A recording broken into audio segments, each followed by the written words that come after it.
Thank you, Derek, for reading that passage for us. And if you will, just go ahead and flip on over to the book of Acts, Acts chapter 18, and that's where we're going to be centering our study this evening. Wanted this scripture read because it focuses on some difficulties that the Apostle Paul went through, and he's acknowledging this to Timothy, who was one of his co-workers that he made some missionary travels with, particularly the second missionary journey. And in the book of Acts, in Acts chapter 18, that's where we're at. We've been studying the book of Acts for a number of months on Sunday evenings now, and he's going to be with Timothy during part of this story, as we're going to see here in just a few moments. But notice in this particular passage, though, that Paul mentions that out of all of these difficulties, out of all of these problems that he went through, it says, out of them all the Lord delivered me. He notes that if you live in Christ Jesus, you'll suffer persecution. And that's exactly what he is, really saying to Timothy about the situations he's been through. I've been persecuted. I've gone through difficulty because of my faith. And if you're in Jesus, then that will be the case for you as well. You will find life at times to be very difficult. But I want you to notice especially that statement there, and out of them all the Lord delivered me. Today, in both of our lessons, both this morning and this evening, we've been looking at the idea of how we can get through difficult times. This morning, we turned to Jesus to see what He would say about that. And we looked at that passage in John the 14th chapter that almost everyone here knows so well. How Jesus tells us how to get through difficult times. We noticed how you believe in God. You seek a refuge. We noticed how He offers a reward. He tells us about heaven. And we saw how He reminds us that it's only through Him that you can go to the Father in heaven. Redemption. So He tells us what we need to know to get through some difficult times. But tonight we're going to turn to the Apostle Paul. He's on his second missionary journey in Acts the 18th chapter. And he is going to show us, by what he does, how you can deal with difficult times. He, as I said, is on his second missionary journey. He is arriving from Athens to Corinth, as you can see there in Acts chapter 18 and verse 1.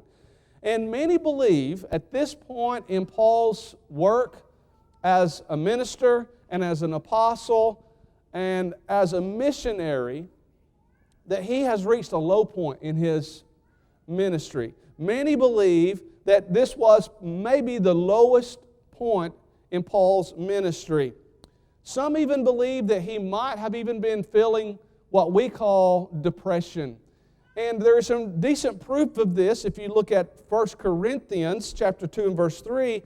Paul there says, and I think he's referring to this time in the book of Acts, that I was with you in weakness and in fear and in much trembling, which could be translated, as someone has said, I was far from strong, I was nervous, and I was rather shaky.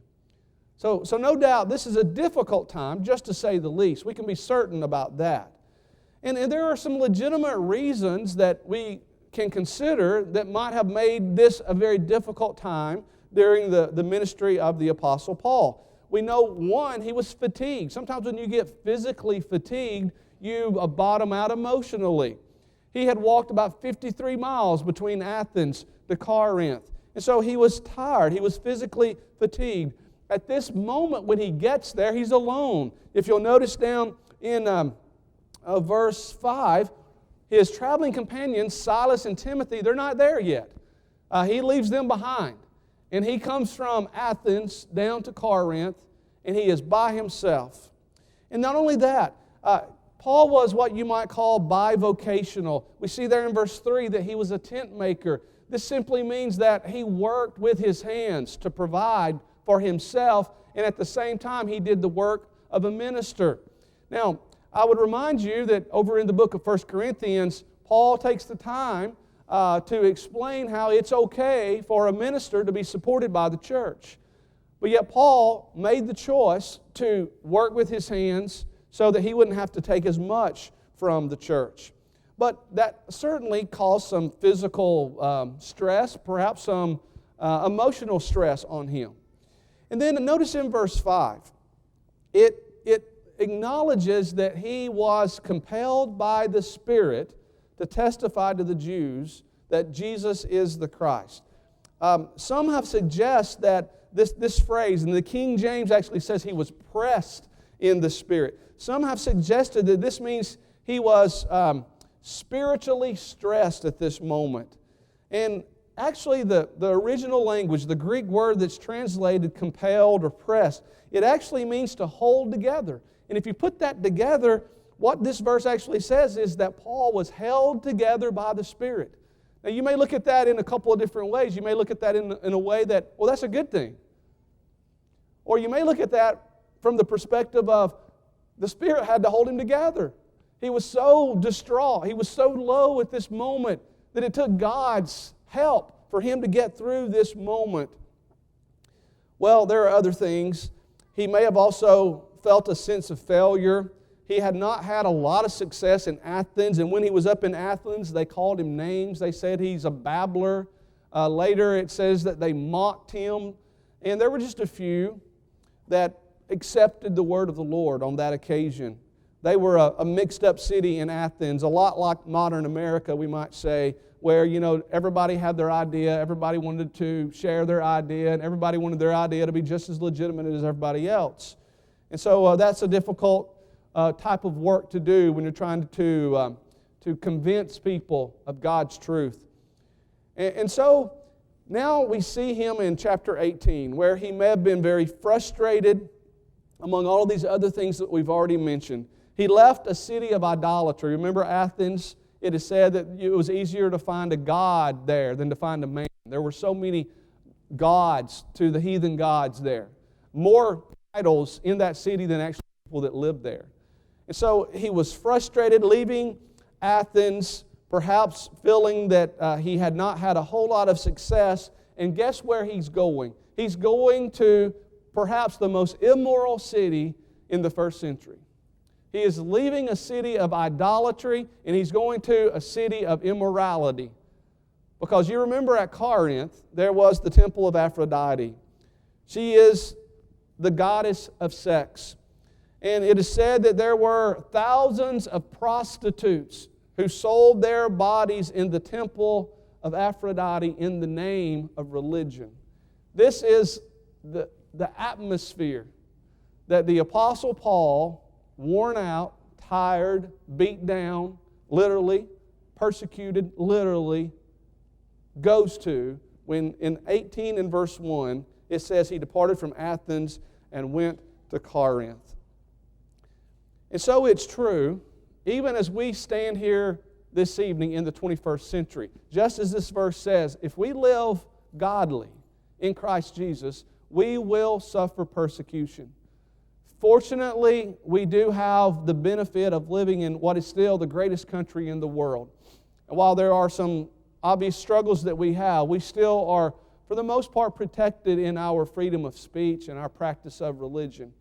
So we should be thankful that we don't find ourselves in the situation that the Apostle Paul found himself on this particular occasion. But I'm just reminded, just like we talked about this morning, that we live during difficult times. And I know good and well that there are many other places you could be right now. And I want to congratulate you and commend you for choosing to take in another lesson on the Lord's Day. And I want to congratulate you that you have come to a place where we believe that you can get some spiritual sustenance, something that can help you get through this difficult life.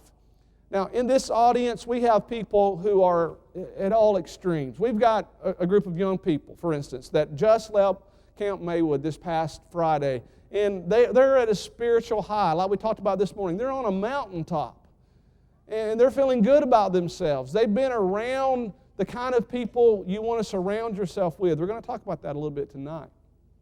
But also realize there are other people who maybe are at the opposite extreme of that, right even as we speak. People who are struggling, families who have sickness and difficulty, loss of jobs, struggling with your own health, perhaps, struggling with family problems.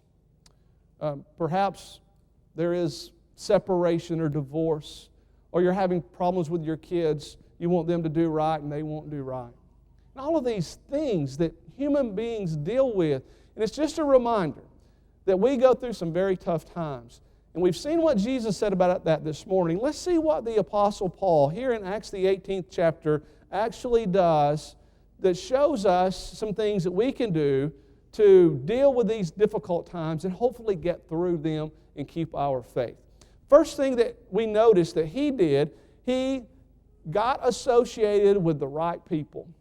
Now, I said just a moment ago, and you can look here in Acts chapter 18 and verse 1, that he leaves Athens, he comes down to Corinth, and notice it says there in verses 2 and 3 that he found a certain Jew named Aquila, born in Pontus, who had recently come from Italy with his wife Priscilla, because Claudius had commanded all the Jews to depart from Rome, and he came to them. So, because he was of the same trade, he stayed with them and worked, for by occupation they were tent makers.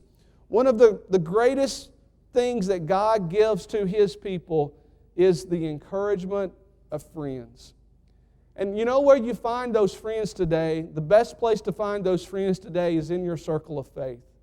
You find those friends today in the fellowship of believers, in the Lord's church today. And in those days it was just the same. Here you have Paul coming into a difficult situation, and it's not accidental necessarily that he finds these people of like-minded faith, Priscilla and Aquila, and he joins forces with them. And it's so much easier when you've got to deal with a difficulty if you don't have to deal with it alone.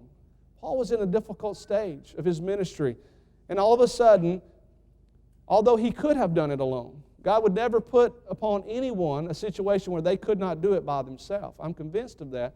It's just so much easier, though, to do it with someone else. Remember that Silas and Timothy, at this point in the story, are still in Macedonia. And so when Paul first gets to Corinth, he needs the company of someone who can encourage him. And so he gets associated with the right people. I want you to see something that I think is kind of interesting here, and how God sometimes works for us behind the scenes when maybe we don't even understand He's helping us out. When he gets down to Corinth, the reason that he finds these associates, Priscilla and Aquila, is simply because of something that happened somewhere else, out of all of their control, and yet the Bible takes the time to tell us how Claudius had commanded all the Jews to depart from Rome. The reason that Priscilla and Aquila had come down from Rome and now they were in Corinth was because of something that was beyond their control, something that was beyond Paul's control. And what do you know, but here they are in Corinth just at the very same time, and they meet up. They've got some things in common, their faith and their occupation, and they get associated with one another. Isn't it interesting how God often works for us when we don't even understand that, when we can't even see that? Sometimes we refer to that as providence. And then you notice in verse 5 that God finally sends Silas and Timothy from Macedonia to Corinth to reunite with Paul in verse 5. And so now he's got the blessing of two new friends, two additional friends, if you will, that brought back to him the help and the encouragement that he would undoubtedly need. I think you ought to always stand for God, even if you've got to stand for Him by yourself. You know, there are going to be times when you've got to do that. Those are difficult opportunities. They are opportunities to show your faith, but they're difficult times. But aren't we thankful? Shouldn't we be thankful that there are people in this world right now that we can associate with that can help us get through the most difficult times of all? One of the reasons we come together as the church in the assembly is obvious to worship God, but a secondary thing that I think is almost just as important as our worship to God, and that is we sharpen each other. We encourage each other. We promote love and good works, Hebrews 10 and verse 24 says. We exhort one another, Hebrews 10 and verse 25 says. So it's the benefit that we have of coming together and being associated with the right people that can help us get through these difficult times. So if you're going through a difficult time, don't run from the church. Don't run from God's people. Don't isolate yourself. Get associated with the right people. Second thing you need to do, get active. Get active. Stay focused on what really matters. If you'll notice, when Paul gets to Corinth, especially in verses 4, 5, and 6, you can see he gets busy doing what he does best. It says in verse 4, he reasoned in the synagogue every Sabbath and persuaded both Jews and Greeks. The terminology there means he had discussions with them. He talked with them. He reasoned with them. Then in verse 5 it says, when Silas and Timothy had come from Macedonia, he was compelled by the Spirit, and it says, then he testified to the Jews that Jesus is the Christ. That word's a little bit stronger than the word in verse 4. In verse 4 it says that he reasoned in the synagogue. He discussed things in the synagogue, but when he gets the association of his friends, his co-workers on this second missionary journey, he actually gets more confidence, and by this point it says he testified to the Jews. That's a stronger word. It's the kind of word like we might associate with a debate. There probably is a time to have a more serious Bible study. There are times to have discussions, and there are times to have debates. And so Paul is increasing in his ministry, even there in Corinth. He is busy doing what matters. He is staying focused on what matters. And then if you'll notice also in verse 6, when they opposed him and blasphemed, he shook his garments. He said to them, your blood be upon your own heads. I am clean, and from now on I will go to the Gentiles. I'll tell you something else he did.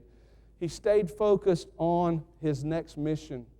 He understood that this was what he was really called to do. He was really called to be an apostle to the Gentiles, and he never forgot that. And even during this difficult time, as he's staying busy, he didn't spend too much time, if you'll allow me to say it this way, he didn't waste too much time with those that weren't willing to listen. And he figuratively shakes the dust from his feet. And he reminds himself, my true mission is to turn to the Gentiles. Now, I want you to notice something that I think is kind of neat here. This morning we talked about our faith. One of the things that you turn to, the first thing you're going to turn to when life gets really difficult is what Jesus said in John 14 and verse 1. You believe in God, believe also in me. You hold on to your faith.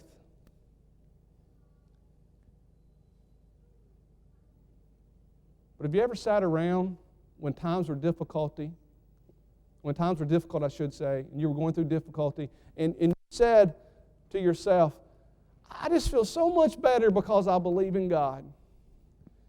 Now that can make you feel better. I'm not saying it can't. But you know what your faith will naturally cause you to do? And I submit to you, you know what will actually help you feel better than just thinking about your faith and relying on your faith?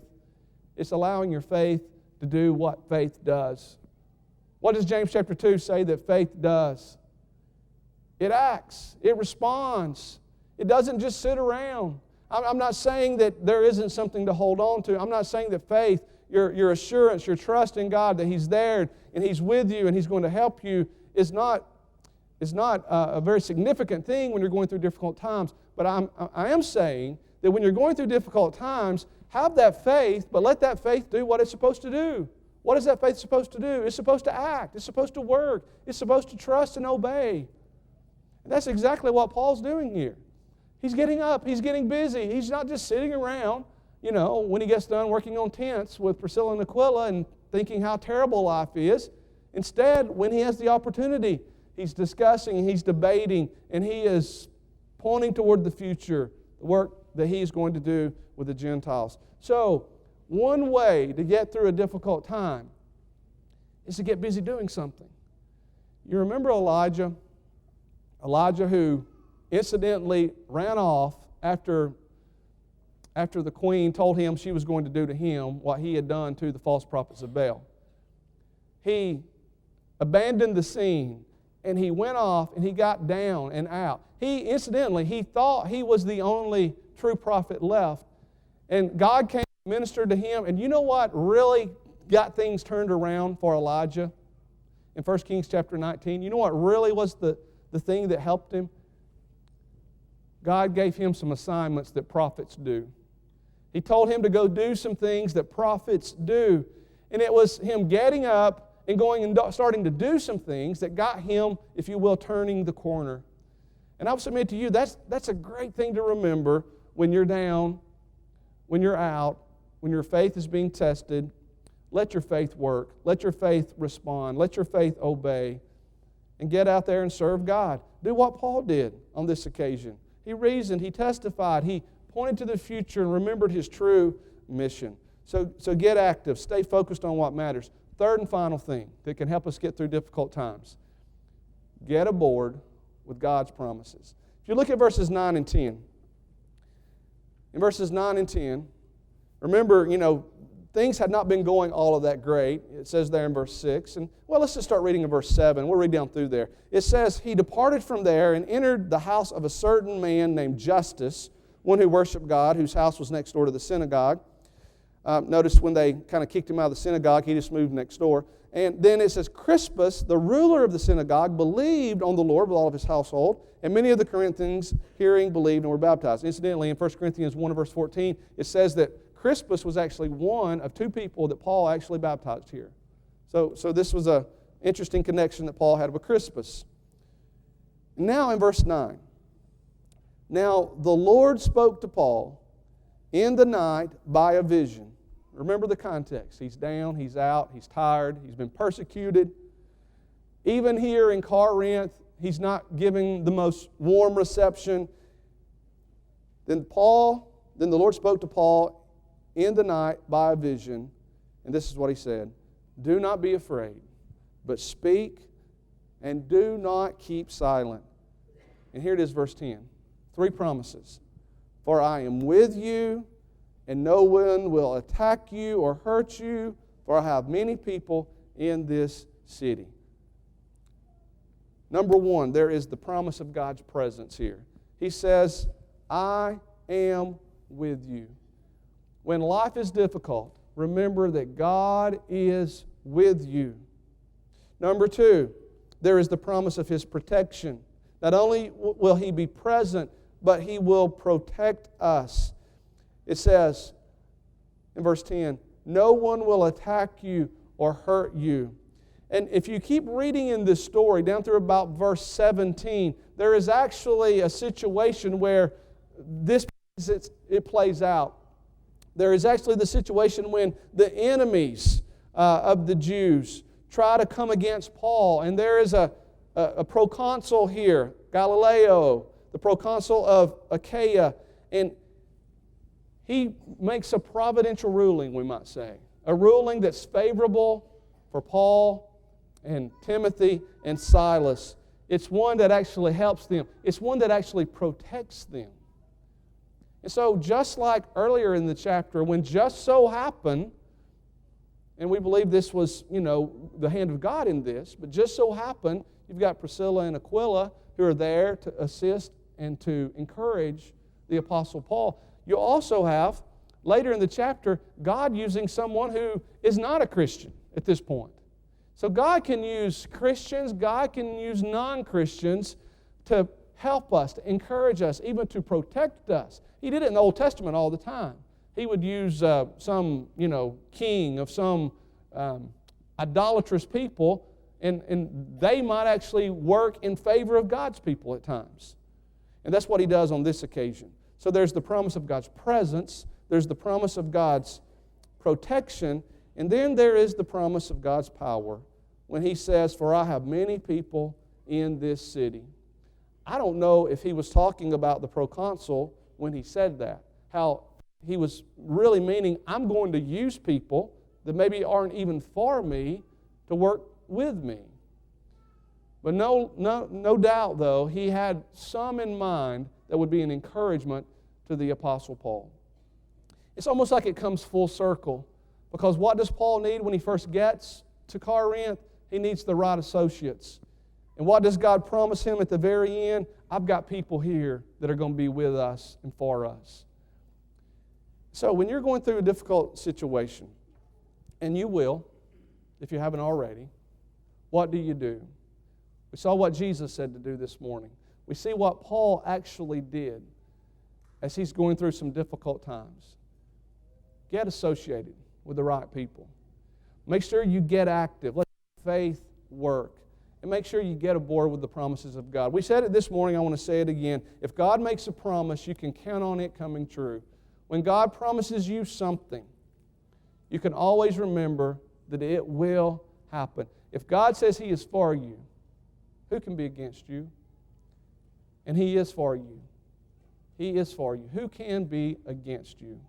You can make it through this life. You can make it through these difficult times. If you're up on that mountain, you will come down into the valley at some point. Remember these principles. If you've been on that mountain and you're down in the valley right now, remember these principles. If you're on the plain and life is just kind of ho-hum, you'll have your ups, you're going to have your downs. Remember these principles. Really what Jesus says to us in John 14, what Paul does here in Acts 18, they really mirror each other quite a bit. Because as I said just a moment ago, the faith that we hold on to is the faith that causes us to get up and work and get busy and forget about our problems. And the promise of heaven that Jesus makes in John chapter 14, there's a promise here in Acts chapter 18. I will be in your presence. I will give you protection. I have power. I've got people in this city. So God's promises, God's protection, God's people, when you put all that together, it is something that's a great promise. Get on board with that. Accept that. Trust in that. Rely on that. Maybe we can help you this evening with a spiritual need. We like to close our service with singing a song to encourage people. Maybe there's someone here who needs to become a Christian. We want to encourage you to become a Christian like the Bible says tonight. If you haven't already done that in your life. Your faith should move you toward action, toward even taking accountability for your own life. And when you recognize there is sin in your life, you should be willing to repent of that. And then your faith causes you to stand and to proclaim that you believe that Jesus Christ is the Son of God. Confess Him before men. And then your faith will allow you to be obedient to the Lord's plan of salvation, to be baptized into Jesus for the forgiveness of your sins. We would love to assist anyone tonight. Everything's prepared. We have some clothes that you can change into. The baptistry is warm and it's ready. We'd love to assist you in putting on the Lord in baptism tonight. Perhaps you're just going through some difficult times, like the Apostle Paul found himself here in Acts chapter 18. Do what he did. And yet if you're still struggling, if you'd like some additional encouragement, maybe even the prayers of your church family, that's why we're here. And this is a good time for you to say that you would like for us to help you. If you need to respond, come right now as we stand and as we sing.